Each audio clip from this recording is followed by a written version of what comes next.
Hello বন্ধুরা, ওম সাইরাম। আমি জয়তী চলে এসেছি আজকে আমাদের বাড়িতে মানে সানডেতে কি মেনু আছে সেটা তোমাদের সঙ্গে শেয়ার করতে।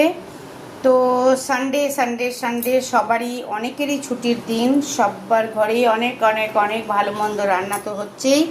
তো যাই হোক, আমার বাড়িতে কি রান্না হয়েছে আমি তোমাদের সঙ্গে একটু শেয়ার করে দিই। ভাত তো তোমরা দেখতেই পাচ্ছ, সঙ্গে আছে কিন্দুরি ভাজা, মানে অনেকে আমরা এটাকে কিন্দুরি, কেউ কুন্দুরি, যেটা যেটা পারে সেটা বলে, ভালোবেসে যে যাকে ডাকে সেমনি হচ্ছে ব্যাপার।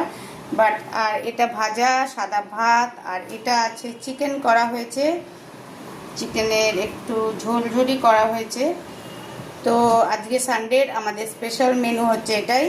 তোমাদের কার কি মেনু আছে অবশ্যই জানিও। আর এটা হচ্ছে সেজওয়ান চাটনি। এটা খেতে আগেও দেখিয়েছি, খুব ভালো, মানে জাস্ট ফাটাফাটি। আমার তো খেতে খুবই ভালো লাগে, আমার মেয়েও পছন্দ করে, পরোটা দিয়ে, রুটি দিয়ে, যে যেটা দিয়ে খেতে পারো, খুব টেস্টি। তো যাই হোক, আমার ঘরের লাঞ্চটা আজকে আমি শেয়ার করলাম। তোমরা কে কী খেলে অবশ্যই কমেন্ট সেকশনে জানিও। যদি ভালো লাগে তাহলে লাইক, কমেন্ট, শেয়ার করতেও ভুলো না। এখনকার মতো বিদায় নিলাম, টাটা, বাই বাই, ওম সাইরাম।